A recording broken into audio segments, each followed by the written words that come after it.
Partnering with other organizations to share services or resources can be advantageous for your business and theirs. In these instances, contracts are needed to ensure the details of the agreement are clearly defined and understood by all parties involved. Today, we'll go over the importance of contracts and when they are necessary for you and your business. The information contained here has been prepared by Civitas Strategies and is not intended to constitute legal, tax, or financial advice.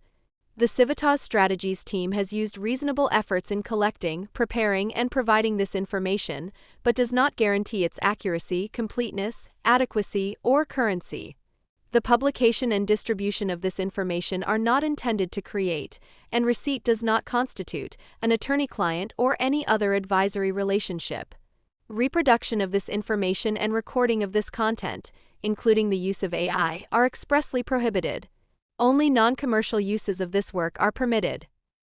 During today's conversation, we'll discuss the basics you need to know about contracts, the information that should be included in a contract you're signing, and the best ways to assess the level of risk that an agreement may have on your business. When you enter into an agreement with another business entity, all details of your agreement should be noted in writing and signed and dated by both businesses. Avoid entering an agreement that is made verbally with no written guidelines, even if it is with someone you know very well, because there are many opportunities for misunderstandings and forgotten details. Different types of agreements come with varying levels of significance. Titles of agreements can often give insight into the agreement's magnitude of impact upon your business.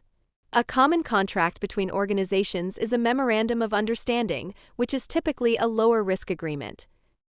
Whenever you enter an agreement with another entity, make sure that the contract includes the business name, the business's physical and mailing address if they differ, a contact person for each business including phone number and email, the start and end date of the agreement, and the terms of payment including the amount, date it's due, and the form of payment accepted. If you are paying another business to perform a service for you, you will have expectations about the quality of work you will be receiving. If the job is not completed in the way you thought it would be, then you have a right to dispute the work. If you put your expectations in writing in a contract signed by both qualities. Remember, always get clarification from a trusted source if you are unsure about anything in your contract. The more legally bound your business is to another entity, the greater risk your business could be taking on by entering the contract. It is in your best interest to have potentially higher risk contracts reviewed by a legal representative before you commit your business to the terms of the agreement. As contracts increase in levels of commitment and risk, there are more components to consider. Some signs that contracts might have a significant level of risk include: a large amount of money is being exchanged. Your business's profitability is critical to your business's health and success. If you are paying someone else to do a job for you, have you researched if they are reputable? Will you be able to verify that they are doing the job you are paying them for and that their performance meets your standards? It is most beneficial if you can add language to the contract that clearly states what happens if they don't do the job or if their performance doesn't meet your standards. Certain binding clauses are included. Toward the end of the agreement, it is common for medium to high-risk contracts to include legal phrases that intend to reduce risk. Think about whether the agency you enter an agreement with is trustworthy enough for you to take on their risk. Also, ensure that the contract protects you equally. Binding clauses do not mean you should not take on the contract.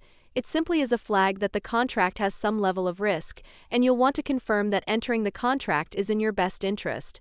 People who aren't affiliated with your business are coming on site, or your business is going on site to theirs. Whenever you are at someone else's location, they may be put in a position to accept responsibility if you are injured unless you agree in writing to something otherwise. This is why you have liability insurance.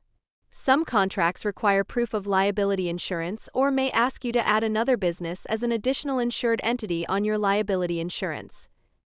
Looking for more info?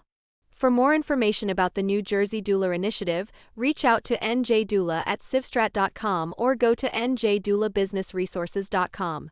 There you'll find access to free resources to support your doula business. And be sure to visit the Civitas Strategies YouTube channel for more valuable resources to support you and your business.